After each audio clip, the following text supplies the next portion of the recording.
This is Transqat. What is Transqat? Transqat is a safe space. It's a place for respectful conversations about transgender issues. It's a place for queer people to come tell their stories. I'm host Clare McCarthy. Welcome to Transqat. One of the many satisfactions of working on Transqat is that I get to sit in a room with amazing, accomplished, talented, creative people. This episode, I offer you a conversation with the showrunners of a new musical called A Complicated Woman. The Goodspeed Opera House is putting this show on at its Norma Terrace Theater this month. They reached out to me a while back and asked if I would be willing to collaborate with them on some educational pieces adjacent to the production, and I was beyond flattered. The opportunity to sit down with Ianne, Jonathan, and Jeff was a privilege and a joy. I can't wait to see this show. I can't wait to drive home singing Jonathan's songs, in my car where nobody else can hear. It opens tonight, Friday, May 10th, at the Terrace Theater. Enjoy. We are 1 week from opening night. Oh my gosh. Is that a sense of, I'm having trouble reading the expressions around the table, is that a sense of joy or of consternation at this point? Yes. Joy, excitement, and fear. Yeah. Which is not a bad motivating brew. I think the thing about making theater, though, is that even when a show is in a really good place like ours is, and it's, we've been working on this for so long that it feels so ready and so alive and so exciting to see on stage. But even through that, I feel like the magic of it is that it really is a live element. It's a live performance. And so once it's in front of an audience, once it's actually on the stage, it takes on a whole new life that we can't even see in the studio. So I think that's where it comes from. We're happy, we're excited, amazing. These two incredible we're so in the people. minutia right now. Right, exactly. So, well, welcome to the three of you. Could I just have you go around the table and introduce yourselves and tell Absolutely. us what your connection to the show is and anything else you want to tell us? my name is Ianne Fields Stewart. I use they, them, she, her pronouns. I am the book writer for A Complicated Woman. I'm Jonathan Brielle. I'm the composer, lyricist, and I use he, him pronouns. And hello, my name's Jeff Calhoun. I use he, him pronouns, and I'm the director. So we're a little anxious, but it's a healthy kind of anxious. At this point. Absolutely. Yeah. Let's start, if we could, with the historical aspect of this, because this musical is based on the life of a real person, whom, Jeff, if I'm not mistaken, you knew? That's right. It's based and inspired by an amazing person named, I knew as John Kenley. Mr. Kenley had a summer stock theater company called the Kenley Players. And it's very close to my heart because Mr. Kenley gave me my equity card. I was there for 3 summers. I did 3 shows a summer, 9 shows, and it's where I met the man that became my mentor, Mr. Tommy Toon. And so he has a very special place in my heart. So this is exciting, but it's also difficult to be really candid with you to talk about. It's just so personal. Well, I want to be respectful of that. We want to let the audience know what they're coming to see and all that, but please just let us know if... Absolutely. I just really want to create something that I think he would have been really, really proud of. And so I feel that pressure. But Ianne and Jonathan have done really an amazing job making this dream come true. What is the process of this coming together? The idea starts with... If I can, at Mr. Kenley's 90th birthday party, he asked me if I would tell his story. We thought that would take on the form of a documentary.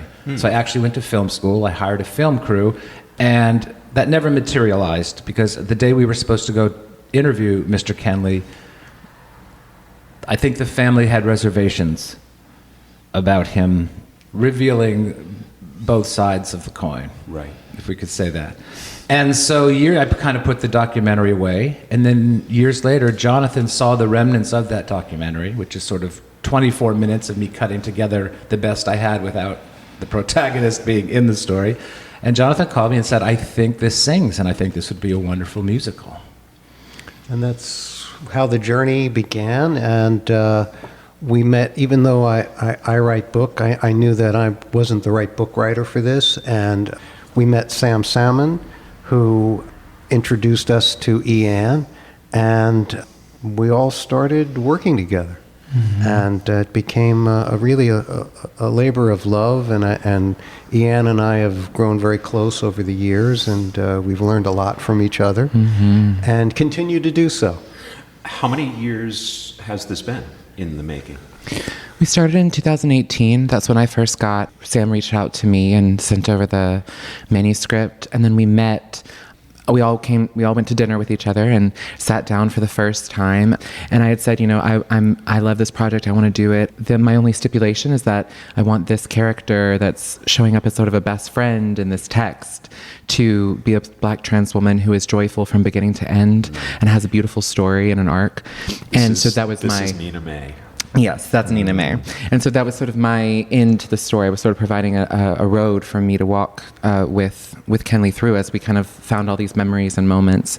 And then 2 weeks later, we ended up at the Johnny Mercer Writers Grove here in Goodspeed. So this really is a Goodspeed story. This is a very much East Haddam story, in that like it's been raised and cultivated and imagined and dreamed in the backyard. We had 2 years of the Writers Grove. We had a couple of readings, and then there was a little pandemic. I'm not sure if you heard about it. And we don't have a newspaper here. In East Haddam, I totally understand. It could, if you blinked, you might have missed it. And then kind of, there was the necessary time that we all took to recover from that, and are still recovering. But eventually we kind of found our way back to each other in this text. It just kept calling to us again, and so this has been probably the last 8 months or so, would you say, that we've really been intensively working on it? Yeah. Probably. And what's been really wonderful is the three of us collaborating here has worked, and this whole rehearsal process has really brought us all closer. And we've found a vocabulary that not being together it wasn't as clear as I think us all being together. Sure. And because we each bring our own lens to the story. There are different modes of communicating. So Zoom doesn't do the same thing as email, doesn't do the same thing as three people sitting in a room sharing eye contact and right. riffing off one another. So I can see where that would be valuable. Yeah. Let me just step back to something you said, where you heard about the documentary, you saw the footage. How do you make that jump? Because there are an infinite number of stories out there. What's the process where you say, oh, this is a musical, as opposed to, this is a graphic novel, or this is a documentary? I guess I have a funny brain, but I don't know. There was something about showbiz. It's got all of the worlds that I grew up with in terms of the golden age of musicals, which John Kenley presented, as well as plays. But then also having Nina May in our story also gave me the opportunity for the other half of my life, which was rock and roll or R&B, and it was like, this is perfect. And so it was just a perfect balance of all the kinds of music that I loved, and it was such a showbiz and yet personal story that none of us is one thing. Right. Yeah. And that's almost at the heart of our story. None of us is one thing. Yeah. Why can't we be both? Yeah. And I think that's what really intrigued me, is to be able to explore that, and so that somehow, I think we all work on shows because it means something to us individually as well as collectively here, and so that is sort of an opportunity to embrace more of myself, if you will. I don't want any spoilers. I don't want to step on anything in We won't your get them. show. Good. Does Thor return at the end?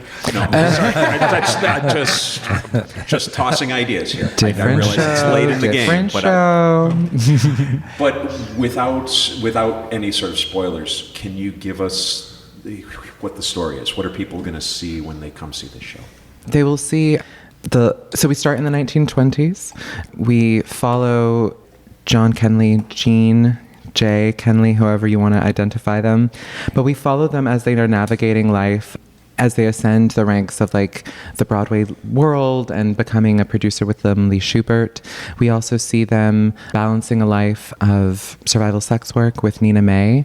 Obviously those terms like have some weight to them, but what I love about our show is that we really move through a lot of really heavy things, but with a great deal of style, which I think is very endemic of like, you know, the golden age of musical theater. You know, if you think about shows like Oklahoma and Showboat, those shows were always talking about something much deeper than when it felt like they were singing about, right? And I think that we've really captured that in this. So audiences will be brought through a whole myriad of topics and ideas around gender, around race, around identity, around the pursuit of success, and all of it through a really amazing score that makes you feel excited and good. Well, and also Ianne and Jonathan were able to use comedy as a great enticer. It's very funny. And it needs to be, because Mr. Kenley was very funny, very quick-witted. I think next to Dom DeLuise, he was like the fastest person I was ever in a room with. Wow. Yeah, as far as comedy is concerned. There's definitely a parallel there in the beginning with John's rise in the industry and his ambitions, and Jean and Nina May doing what they need to do to survive. And that's by moving that back into the 20s. I loved that it certainly places the fact that trans and non-binary and perhaps intersex characters were around in the 20s. They were around 100 years ago, they were around 1,000 years ago. But those two things, I think, for me anyway, that set that up for me as a parallel. Is like you do what you have to do to get by in a world that doesn't want you.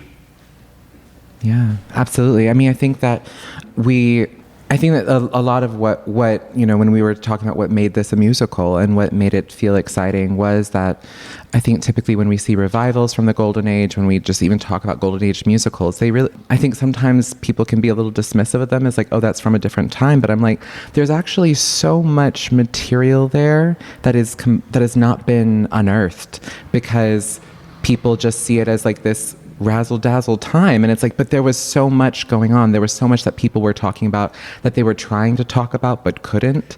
Coded language. You know, if you think about from South Pacific, you have to be carefully taught. That song today doesn't necessarily hold the same kind of weight, because we have had many more conversations since then. But if you understand the social context of that song at the time and what it meant, and that's something I've always loved about music from like the 20s and the 20s through the 50s and 60s, is that the music always made you feel something, but the lyrics would always sneak in there and say something else. And I've really always loved that about that. And so I really hoped to mirror that in the book writing. And I think that we've done an amazing job doing it in the balance of book and lyrics and music. Yeah, the music is another character in the show, if you will. It's not, it's not scene. Hey, let's do a song. It's all integrated. And what's so wonderful is that Jeff is such an amazing director of everything from Golden Age to incredibly modern. And I think that's what our show really encompasses. And it took the three of us to really somehow capture all of this. Well, and it's also funny because I feel like in some ways I connect with both of them in different ways. I think that me and Brielle, it took a while for us to figure it out, but we actually have very similar ears, and so sense of humor. And so when I write, I think of it, I hear it as music. I couldn't transcribe it necessarily, but I hear it as music. And so I think that when we really locked into our collaboration was when I learned how to get in his ear, and when he learned how to get in mine. And then I think that what's been so beautiful about working with Jeff is that Jeff is a dancer and I'm also a dancer. And so again, when I imagine writing, I'm also feeling it move, and Jeff has created a piece that flows so brilliantly. I wish you could have been there the first day that we started seeing these pieces on stage just start to come alive, and it was instant. It was so it's really an amazing experience to be able to like hand a piece of writing to someone, and suddenly it's like, this is everything that I thought. It's you know, alive. and sometimes I think that's what's necessary for collaboration. When you talk about being all of us in the room together, I think that's the thing. It's like, you can't really know how you hear music until you hear it together. You can't really know how you move until you move together, you know? And so once all of that has come together, it's just been this beautiful collaboration, and it's made an incredible show that everyone should come and see. In the days of flying in a rag, as we used to say, and doing a scene in one while they changed the set upstage and then flew out, those days are gone. And so shows must be, the audience's demands for shows to be very cinematic now. And that's where I think choreographers that become directors have an edge, because we're used to moving around people, and you just treat scenery as if it's another character in the show. And so although there may not be dance numbers per se, the whole show will appear to be choreographed. It feels like it's dancing the whole time, which is very much what I was intending with the book of it. Is like I you know, something I'll keep saying to actors throughout, or to all of us, to just be like, we got to keep pushing through it. Please don't slow down in these words. The rhythm, right. Don't change the rhythm. The music is there to tell you what the next moment is. The movement is there to tell you what the next moment is. The words are there to tell you what the next moment is. And we got to keep moving through it, because we also have to cover from 1928 all the way to 1993. I think that's right.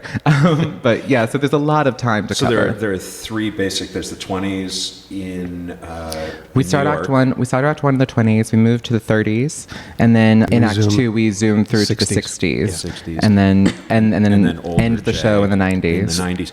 Does the music reflect that? Absolutely. And the other thing I also want to say that we're so blessed. We have an amazing cast. I think that everybody should get here, because it's a real opportunity to see some incredible star performances. And if I may say, performers that we have not had the privilege of seeing before. At least certainly I have not. Not being in the world of the transgender world in the arts, this has been a completely eye-opening experience for me. Because you have to remember, although Mr. Kenley had an incredibly complex life, born in 1907, intersex, I only knew Mr. Kenley. Right. And so this has opened up doors, and I think in my heart, in ways that haven't been opened in the past. So you feel that your relationship with Mr. Kenley perhaps is different now? I don't know that that's true, because I've always had the utmost respect for him, and I still do. I think what it has done is changed my attitude towards contemporary performers and talent. And it's made me, I think, not only a better artist, but a better person. And I hope when people come see the show, they will have the same respect for Mr. Kenley at the end of the show, and realize what an indomitable spirit he had, and the resilience he had, and the kind of life he had, but never played the victim. He was just always encouraging and supportive and successful, very successful. And you can't be successful if you spend your life playing a victim. And so to me, he's just an inspiration in every way. And that Ianne and Jonathan have captured that through my favorite art form, I just feel really blessed. Now, this seems like a good time to talk about the casting. You all and Goodspeed have made a commitment to, I don't know if authentic casting is the right way to say that, but that there should be a presence of trans and non-binary people Absolutely. in the casts. 100%. 100%. And we have that without compromising. I know before this started, I thought there would be a compromise, to be really candid with you. And there's not. The cast is absolutely remarkable, and I can't imagine people that weren't authentic. We're talking star performances being here. as good as our cast is in this show. I'm really genuinely looking forward to seeing that come alive, because, and I've said this to the three of you before, that I've read 2 or 3 versions of the script now, and so it lived in my head. And to be honest, I very much, Nina May was alive for me, but the rest of it lived on a page, and I appreciated it, but it wasn't alive. And I was lucky enough to be at the kickoff ceremony that the Goodspeed held when Nora and Elle Morgan came out and did 2 of the numbers. And I was pretty close to tears, because this thing that I had in my head that was literary was suddenly three-dimensional and human and so vibrant. The two of them just slammed me with the sound, and I can't wait to see it all come together.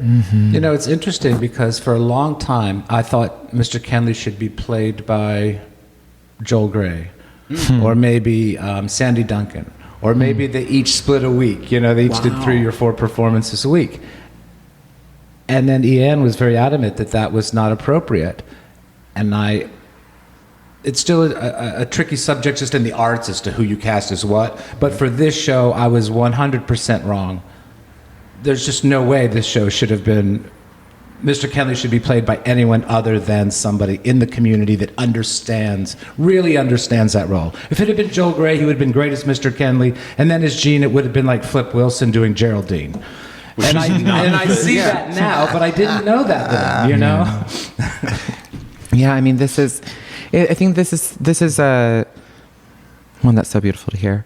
But, you know, I think that what is so exciting and also challenging about doing this piece is that it truly has, like, I'm not sure which version you've read, but, like, it really has have the become version that Thor shows up at the end. Excellent. Okay, cool. Are we still on? That's the most recent one. Good, Excellent. good. Perfect.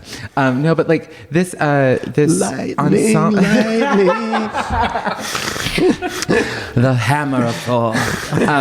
But the ensemble has really become. We've used the phrase troupe. We've used the phrase. You know, it's like it really has become such a piece where every single person who is on stage is contributing to the larger experience of the show.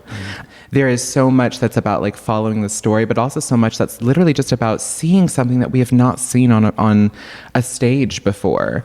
And I'm claiming it now as our Broadway debut, but like, you know, like when this goes to Broadway and when we get to see these characters fully realized on stage, I think that it will hopefully be, I don't know if we can claim it as the end of a certain conversation or the beginning of a new one, but I hope that people will see that there is a community of artists who have been overlooked for a very, very long time, and looked past and looked around, and I think that it's endemic of, you know, the world shifting and changing, is that sometimes we literally have to fight to prove that we are worthy of telling stories that are about us. And that's a very disheartening thing to have to do, but if the result of it can be a show like this, then maybe some of these fights are really worth fighting.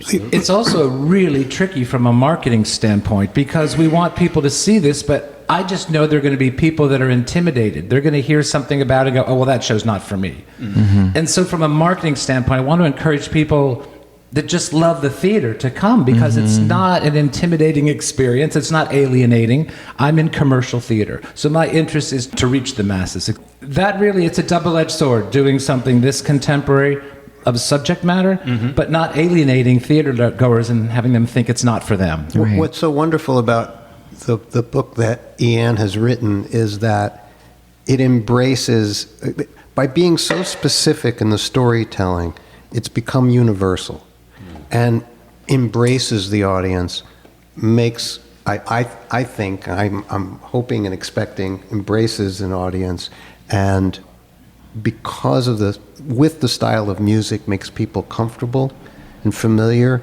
that might not be familiar or comfortable with the subject, and yet we kind of just all get embraced by it and are just in this specific story that somehow applies to each of us, no matter who we are. Humor, which you've talked about before as an important element, and music are both great at disarming. So if there's someone sitting in the audience who's starting to feel a little uncomfortable, that's a very quick way of nope, we're all fine here, we're all safe, we're, you know, just you can enjoy the show even if you're not familiar with some of these themes and these are characters you've never seen before. Well, I think that's the best part of the arts in general. They build bridges, you know, to stories and situations you may feel otherwise uncomfortable with, whether it's dance or opera or the art world, fine arts. Arts is what brings people together from all different walks of life. Dr. Rudine Sims Bishop worked in library. Library sciences? Yeah, fine. But her great quote was that a library, and I think this applies to any of the arts, should be three things. It should provide a window, a sliding glass door, and a mirror. You should be able to go to the arts and look through into some other world that your own limited lived experience hasn't shown you before. You should be able to see that. You should then be able to go through that sliding glass door and enter that world and take what you want when you come back. And then lastly, a mirror. Arts should reflect you to yourself. And I saw all three of those boxes immediately ticked by this. I've never heard it put that way. That's brilliant. That's so beautiful. And it's like, I read things, I consume art to learn more about myself. And I found that with this musical. Well, this show has certainly done that for me. I can tell you, not since probably working with Deaf West have I had that kind of experience, a relationship with the show where it's taught me so much about myself. Yeah. Payoff. Can we talk characters without spoiling Absolutely. things? I suppose we should start with Jay. Yeah. As we're referring For sure. to them. Yeah.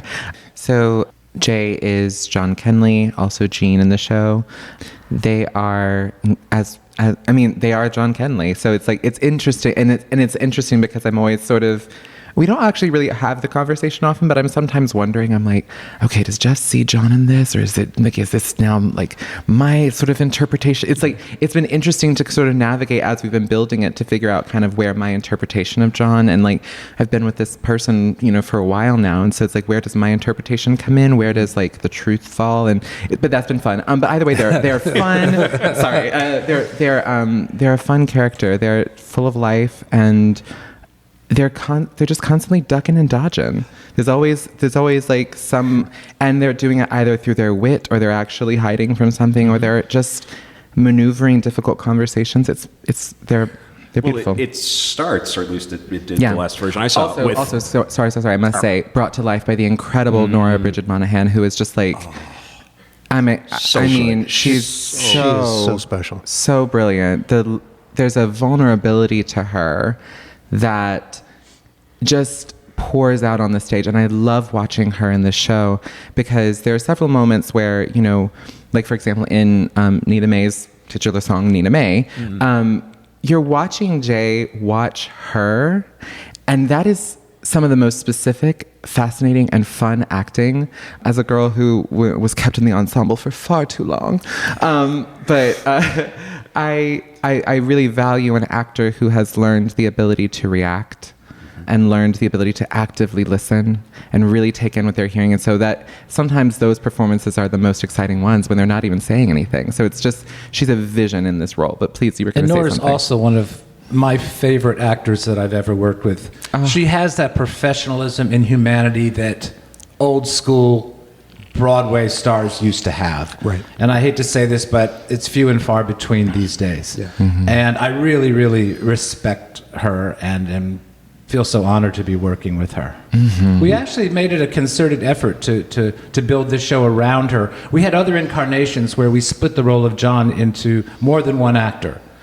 And her talent was so obvious to us that we went, no, let's just put it all into her wheelhouse, and we're better for it. Yeah, that's true. Something I love about working with Jeff that I think is very different from many directors is that Jeff is very loyal to the actors that he works with. And so I think that has served our show greatly, not just because many of the, because we have a solid number, especially our leads, who have been with this show for quite a while.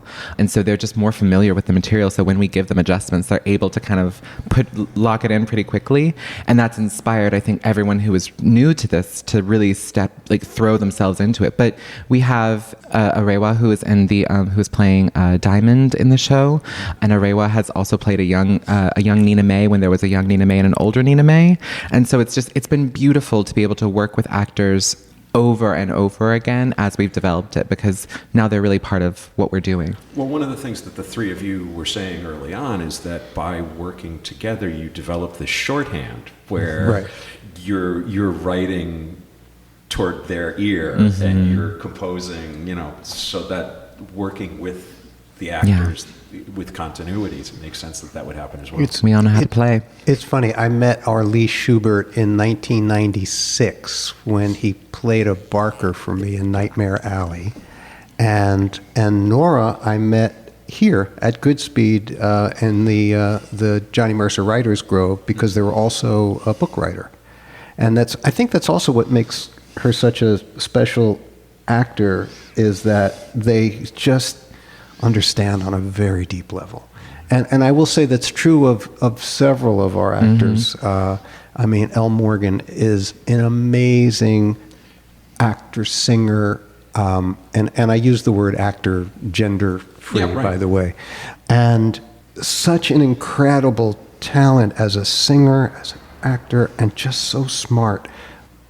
And also generous. Everyone is generous, and I made the first day what I always like to say is best idea wins.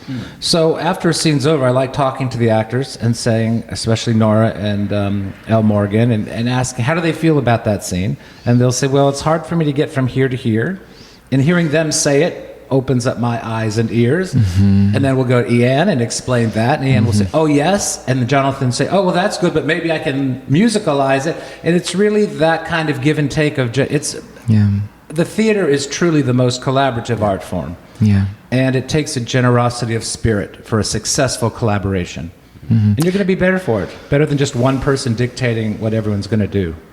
While we're piling on compliments to Elle Morgan, I will also say something I really enjoy about watching her work is that, well, and I told her this the other day, I was saying to her, I feel so safe leaving Nina May in your hands, because she is an actress who really studies not just her role, but how her role serves the larger story as a whole. So if you tell her, hey, do this thing, she'll say, yes, I understand why you want me to do that. However, in this scene at the beginning, like she's teaching us things about something that I wrote, And so I think that's such a gift. Like, and I mean, we talked about Danny earlier, Danny Retigliano, who plays Lee Schubert. We've talked about, we could talk about Clea Blackhurst, who's doing an incredible job as Myrtle, and who is bringing, I think, Myrtle has become a role. Yeah, Myrtle has really become a role that I feel like embodies many of the people who are coming into the theater with maybe more questions than they have answers for. And so I think that Myrtle is really a character that they can latch on to and follow through to hopefully get some of those answers. I really wanted to ask about Myrtle because that character was problematic for me on a personal level. I, again, don't know anything about musical theater, but intentionally so. And I didn't like her, and I am looking forward to meeting her in real life and finding something to like about her. I was talking with somebody from Goodspeed earlier today who was, and I'm not gonna ruin anything, but was talking about tweaks to what Myrtle does towards the end of the production that made me happy. But that's a tough line to walk, it seems to me. To put somebody in who's going to represent that character of, I'm not comfortable with any of this stuff y'all are talking about. Right. But we have to have some sympathy. Yeah. And I think a lot of that is casting. When you have a role with someone who's maybe not as sympathetic as another role, you can't cast an actor like that. You have to cast the most charming, personable actor to play somebody that's not necessarily that attractive in the show. And that's the key too. And Clea is the most loving, fun, open-hearted person that I know, but playing a role very different from that in real life. But also, sadly to say, but I think truthfully to say, she's going to be the proxy for a lot of people in the audience. So it's a very important role. Yes. It's a very important role. But I also want to stress, and I keep stressing this is based and inspired by Mr. Kenley. And he told me a lot of what's in the show, but we had to take artistic license. And so the Nina May character is a fictional character that we created to help flesh out the role of Jean. Because there were only two people that knew both John and Jean. One was an agent, Mr. Shepard, Eric Shepard, and the other was the performer, Edie Adams. Oh, wow. Why Eric and Edie, I do not know. But we weren't privy to to talking to them. They had both sort of passed away. So we did have to create, because we knew that John had a great mentor in Lee Schubert of the Schubert Organization. But we needed to find that same mentor for Jean. And that's where Ianne created this amazing character of Nina May. But I want people to really know that we're not doing a biography. We're doing a new musical that is inspired by everything that Mr. Kenley told me at his 90th birthday party and subsequent to then, and the rumors from people that did know Mr. Kenley also. Well said. Yeah. Yeah, for sure. And that's something that I think at this point, given the number of biopics alone that are out there, I think people are very used to that. You know, they can go see Bohemian Rhapsody and understand that, well, this is not so much a biography of Freddie Mercury. But Mr. Kenley still has family. Right. That is alive. And I want them to be, and to understand that we are celebrating the life of John Kenley. And because too many people have not heard of Mr. Kenley, which shocks me because he was so formidable in my life. And young people should know about his remarkable life because he contributed so much to the American theater. They really invented the star system of summer stock, which is a lot of Broadway right now. Yeah, he created what Broadway they became. He it. took big stars and put them in revivals. And he was doing this back in the 50s and 60s. And I mean, and it's also, if you look at just how many stars went through the Kenley Players just in one season. I mean, you have people like Tallulah Bankhead, Mae West, Betty White, Sid Charisse, Ann Miller, Mickey Robert Rooney, Goulet. Gene Kelly. Right, and some of these people are just within one season, and they had what 40 seasons.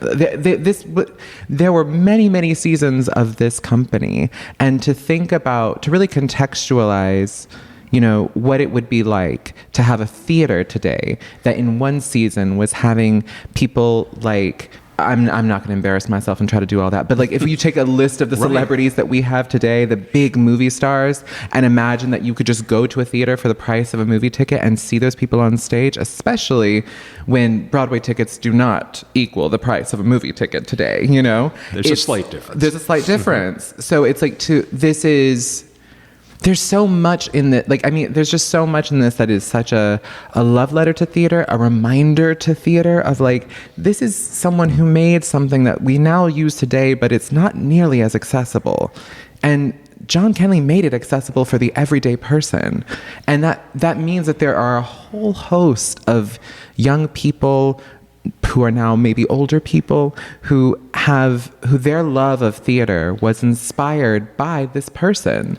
You know, we've talked often about, you know, the experience of going to the Kenley Players and people wanting to, you know, to catch a glimpse of John Kenley. It's like, honey, I wish that I had that kind of aesthetic, honey, where everyone just wants to catch a glimpse of me, darling. You know, that's fab. Well, he had a three-city business, Warren, Dayton, and Columbus, and then later years he left Warren and went to Akron. But what he did for those communities from a commerce side is remarkable. He did a lot for the industry of those three cities, from restaurants and hotels. It was really remarkable what this one man did. And I'm going to guess that a very high percentage of the people coming to the Norma Terrace Theater have never heard of this guy. Well, that's true, and that's what we hope this show changes. However, that said, we did have a few people at our talk back the other day who used to live in Columbus, and their parents brought them to see shows, and they saw Ann Miller, and they brought us programs from the actual Kenley Players. Oh, wonderful. Yeah. Well, and I think this is also a reality that, like, this being a show that has been raised in the backyard of, you know, Goodspeed and of, you know, East Haddam, I do really feel like there's been this energy that maybe it's Kenley in the room, maybe it's just being specific about what you're writing, and so it brings specific people to you. But like, we have actually known quite a few people who are like, someone is finally telling this story. Yeah. I've been hoping that someone would, and to hear that is such a gift. And so it's like, I think that it's actually, there are more people than you think who know John Kenley, and there are also more people who should know John Kenley. And I think that's what our show is going to do really well, is to provide you an avenue that if you want to learn more, you can. And if you don't want to learn more, that's also fine. But you're going to learn a lot when you're there. Come and enjoy the show. I think you're just going to have a really good time. You might cry a little occasionally, but you're going to have a really good time. For all the right reasons. Yeah. One more thing about the show that I wanted to just touch on is that there's a degree of looking back. It runs the gamut from two people in the beginning who have very limited options, and they're making hard decisions about how am I going to survive, how am I going to possibly even succeed, to a point where they're looking back and deciding whether they're looking back with regret or with joy and love. That was something that struck me as being universal. Is that you live your life, you make your decisions, and 90 whatever % of them are in the moment, and they are of the necessary, and you're not looking at long-term consequences. Right. And this show brings that front and center, that a lifetime of choices have consequences. I think what's so special about the opportunity that Goodspeed is allowing us is that sometimes the words feel right on the page, the songs feel great on track, and then you put it on its feet, and they've given us this development process to go, and then we all sit in the room and go, that needs to be clearer, that needs to, and so it's that kind of reflection has gotten deeper just by this process. It's been an amazing experience, and and has been inclusive of not just the three of us at this table, but with our actors as well. And we've had conversations with our actors, like we're feeling like this is growing here. What do you feel? And I feel incredibly blessed to have everybody that's on the stage as well as behind the table that we have. And to answer your question, I don't know what regrets John may or may not have had, but I lied earlier when I said that only two people knew John, because Leslie Cutler directed 80% of all of John's shows. And I think every show I did there, Leslie Cutler directed. And when I asked Leslie who made John happier, John or Gene, he said he was happy all the time. Yeah. So that's the person I know, and that's the person that I'm celebrating. Sure, life is hard, so I'm sure that there was a lot of sorrows and drama in their life, but he never put that out in public. He never wore it on his sleeves. And as I said earlier, I never saw him as a victim. Right. And given the cards he was dealt, and born in 1907, he's remarkable. And I just want people to leave the theater knowing how remarkable he was. For sure. I'm going to let each of you give a sales pitch. All right, we are, as I said, 1 week away from the show. It runs May 10th through June 2nd at the Norma Terrace Theater in Chester, Connecticut. You can get your tickets at goodspeed.org. I'm giving each of you an opportunity to tell people why they must go see this show. You have to see what these actors are doing on this stage. It's unbelievable, and it's going to blow your mind. And actually, this is sort of a reaction to your earlier question as well. But I think that partly what this collaboration has brought me, and partly what this show has offered me, is an opportunity to look back with a new lens.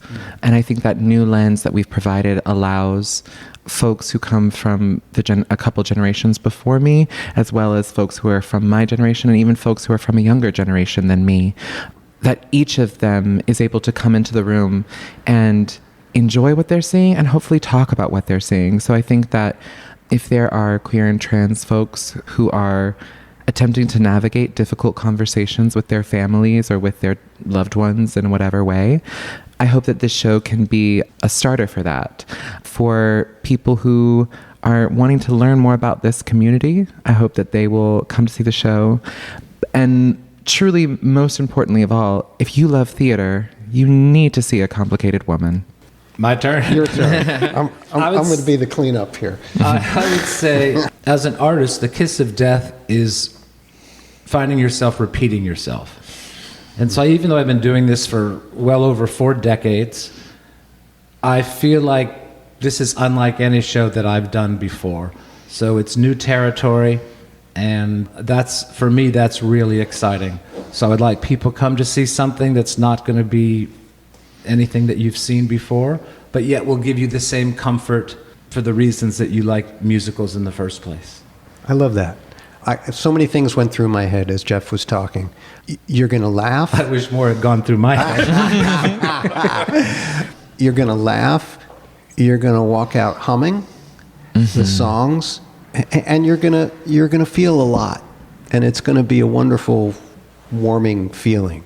But also keep in mind that Jeff is an amazing director. I mean, and as a choreographer, just think about Will Rogers' Follies. I mean, this is the person that created all of that movement. We are so blessed to have this level of Broadway talent helping us create this show. And if you come now, you'll get to see it before everybody else does. And with a very, very special cast that hopefully we can always hold them together in our next productions.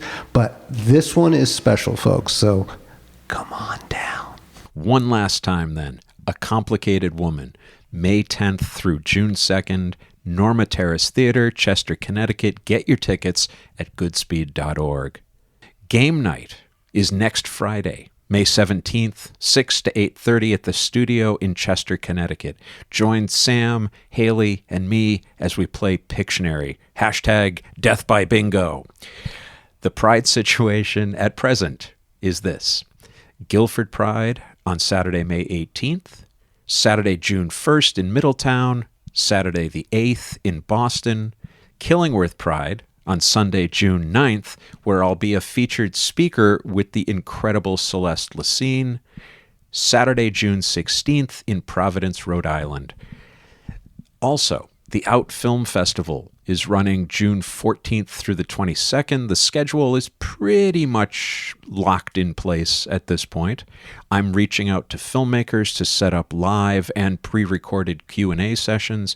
Keep up with all the latest at outfilmct.org and follow them on all the things. Tell them you heard about it from Transqat.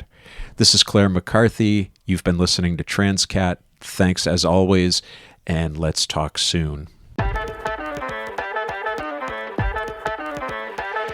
This is Sadie McCarthy. I'm Claire's niece. And you've just been listening to Transqat. It is made by one of my favorite people in the world, Clare McCarthy. Transqat is a production of Transqat Enterprises, LLC. Copyright 2023, all rights reserved. Join us on the web at transqat.com. That's TRANSQAT.com. QAT.com. QAT.com. There you'll find links to Transqat, the blog, writing projects, speaking engagements, and our PayPal donations page. Please consider supporting our mission with your monkeys. Monies. Your monies. Your monies. Not monkeys.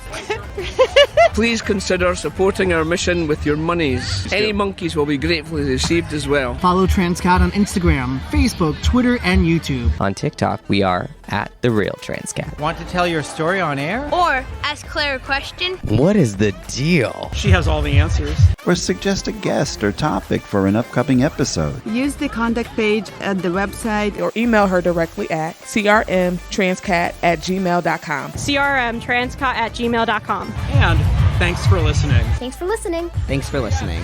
Thank you for listening. Thanks for listening. Thanks for listening. Bye.